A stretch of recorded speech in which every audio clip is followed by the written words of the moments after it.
Good morning dad. Morning बेटा. Maugham, चहा नाश्ता दे लवकर, भूक लागली आहे जोराची. आधी ब्रश कर जा, मग ब्रेकफास्ट. हा काय मॉम? जा उठ, लवकर ब्रश करू नये. डॅड तू पण आता.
अरे सावकाश, एवढी काय चालली आहे? डॅड, इथे मला आधीच लेट झालंय, त्यात हा चहा पण थंड होत नाहीये. पनवेलला जायचं आहे मला, मित्राची पार्टी आहे. सगळे वाट बघत असेल तिकडे माझी. त्या मित्राची पार्टी आहे, मग खर्च पण मित्रच करत असतील ना. कम ऑन डॅड, आता मित्रासाठी मी खर्च नाही करणार तर दुसरं कोण करणार? अरे पण तुला किती वेळा सांगितलं एवढा खर्च करू नकोस मित्रांवर. डॅड प्लीज, आता लेक्चर देऊ नकोस हा. ते मला लेट झालंय. चल चल, निघतो मी. बाय.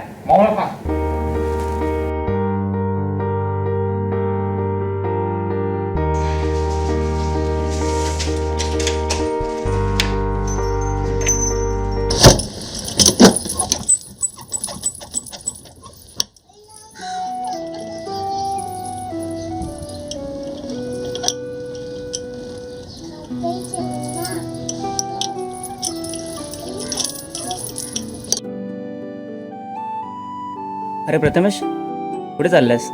जॉब इंटरव्ह्यूला. तुला काय करायचंय? प्रथमेश, अरे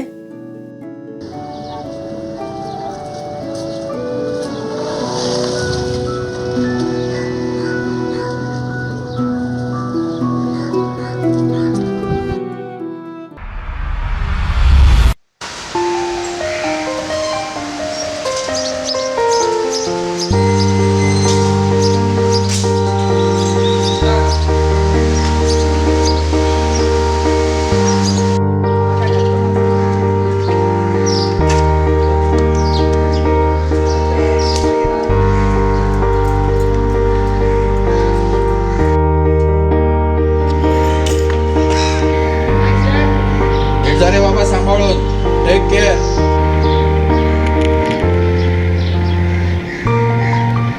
bye.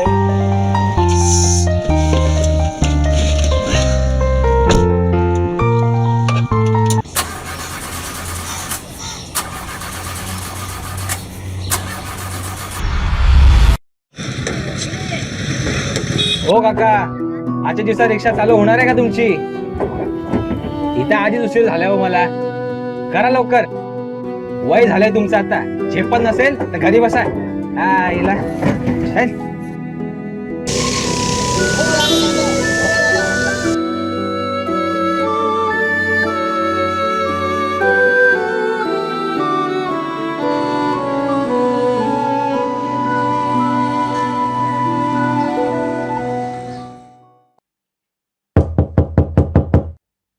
May I come in, sir? Yes, come in. Sit down. Sir, it's been 2 hours I was waiting outside. I was busy in some work. What is your name? Sir, Prathamesh. Yeah, Prathamesh, can you give me your resume? Okay, sir.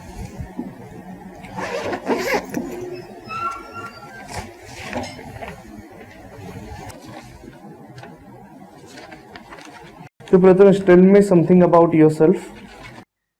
Sir, my name is Prathamesh. I am 22 years old. I am graduate. I live in Vithalwadi by my own. Okay. What your parents are doing? They ask you what is your parents are doing? Sir, they both are dead. I am sorry. What happened to them? Sir, I don't want to talk about it, please. Okay, then tell me about more yourself. Tell you more about myself. Tell you about myself. Tell you what? What the fuck do you want to know about me? काय ऐकायचं तुला? आणि ऐकून काय करणार तू? काय करू शकतो का? मदत करणार आहेस का माझी? नाही ना? नाही करू शकत. कोणी काही करत नाही. You know what? Fuck you and fuck your job.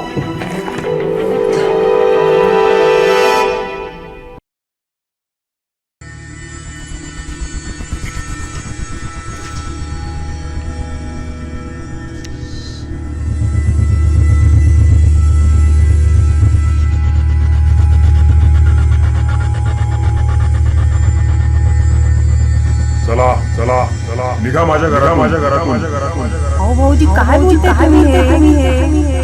होय होय हे घर आता माझं आहे. तुमची सगळी संपत्ती आता माझी मरता दादा सगळं माझ्या नावावर घेतलंय. निघा निघा निघा निघा निघा चालते व्हा. काका तू हे चुकीचं करतोयस. याचे परिणाम वाईट होतील. बघून घेईन मी तुला. बघून घेईन. लक्षात ठेव.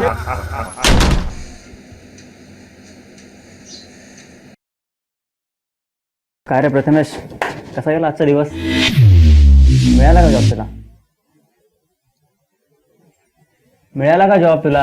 नाही मिळाला. काय करणार तू देणारच का जॉब मला? सांग ना.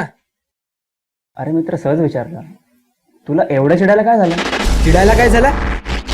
मी साले सगळे एका माळ्याचे मणी. तुमच्यावर चिडू नको तर काय करू? माझे वडील गेल्यावर मी आणि आई स्वतःला कसं तरी सांभाळण्याचा प्रयत्न करत होतो, तर आमचा काका आला आणि आमचं घर, गाडी, पैसा, संपत्ती जे काय होतं सगळं हिसकावून घेतलं. माझे मित्र ज्यांना मी डॅड नको म्हणत असता त्यांच्यावर पैसा उधळला. त्यांच्याकडे मदत मागायला गेलो तर त्यांनी खोटी सहानुभूती दाखवून आमच्या तोंडावर दार मारलं.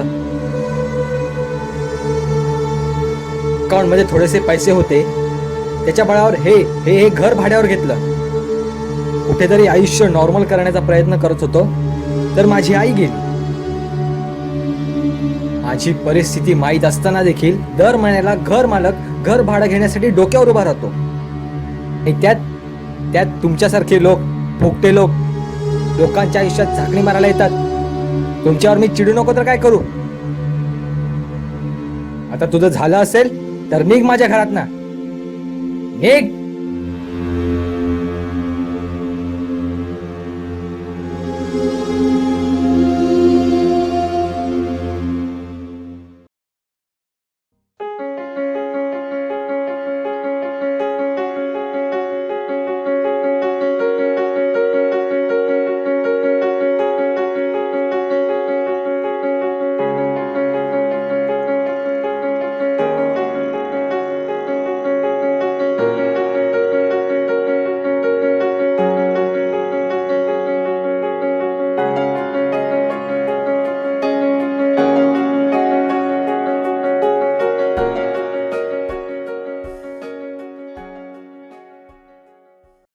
अरे गणेश कुठे?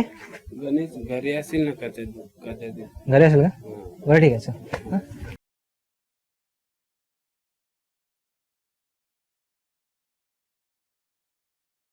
गणेश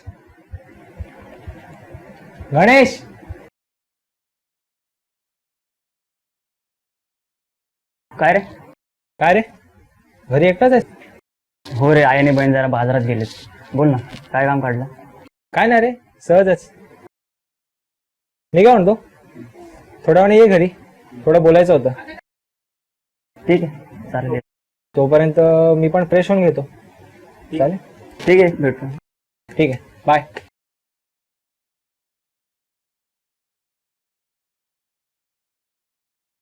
ये रे बस. काय रे, काय झालं तुला? एकदम खुश दिसतोयस. स्वतःहून घरी बोलवलंस. काय झालंय तरी काय? काय झालंय सांगतो. आपल्या इकडे चहाची टपरी माहितीये? तिकडे काल मी उभा होतो चहा पीत पीत. मी चहा पीत माझ्या आयुष्याचा विचार करत होतो. तितक्यात तिथे एक भिकारी आला. त्या टपरीवाल्याने त्याला एक वडापाव दिला. तो वडापाव घेऊन तो कोपऱ्यावर जाऊन बसला. मग त्याच्याजवळ एक मुलगी आली. त्याने त्या मुलीला त्याच्यातला अर्धा वडापाव दिला. ते बघून मी विचारात पडलो.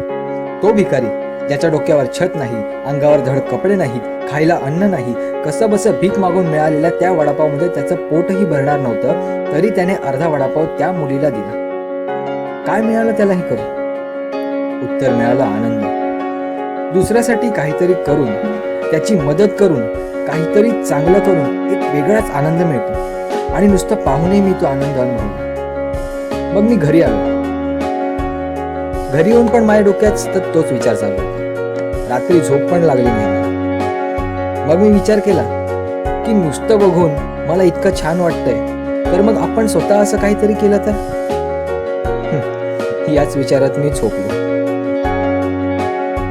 आज सकाळी इंटरव्ह्यूला जाण्यासाठी मी रिक्षा स्टँडवर गेलो, तर योगायोगाने मला तेच काका दिसले जे 2 दिवसांपूर्वी भेटले.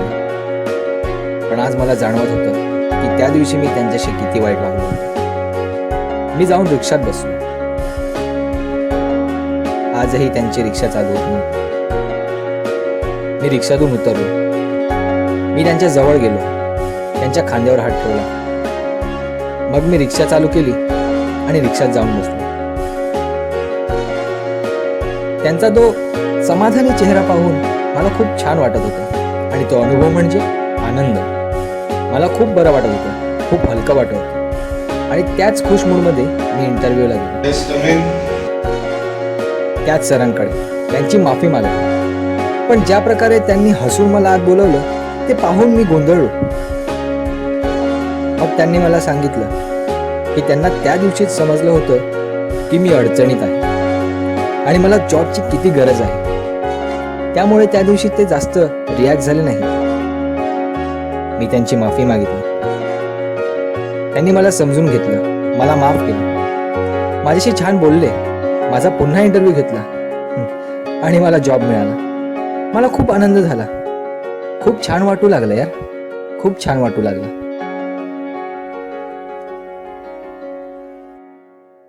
अरे माझ्या मॉम डॅड सोबत असताना पण मला कधी इतकं छान वाटलं नव्हतं. नाही, माझ्यासोबत काही लोक वाईट वागली, त्याचा माझ्या मनात राग होता, नाही अजूनही आहे. पण त्यांच्यामुळे सगळीच लोक या जगात वाईट आहेत असा त्याचा अर्थ होत नाही ना. या जगात जितकी वाईट लोक आहेत तितकेच किंबहुना त्यापेक्षा अधिक चांगली लोक या जगात आहेत. आणि शेवटी कोण वाईट कोण चांगला याचा विचार न करता आपण आपल्याला जमेल तितकं लोकांची मदत करायची, लोकांशी चांगलं वागायचं. छान वाटतं त्यांनी. अरे याने लोकांचंही भलं होतं, आपल्यालाही आनंद मिळतो आणि त्यातून आपलंच चांगलं होतं. यार, तुझ्यातला हा बदल बघून फार बरं वाटलं. आणि हे जर त्या आनंदामुळे झालं असेल ना, तर खरंच ती नक्कीच खूप पॉवरफुल गोष्ट असणार. यार, मला पण अनुभव घ्यायचा आहे आनंदांचा. अरे एनी टाइम. चल तुझा आनंद शोधून.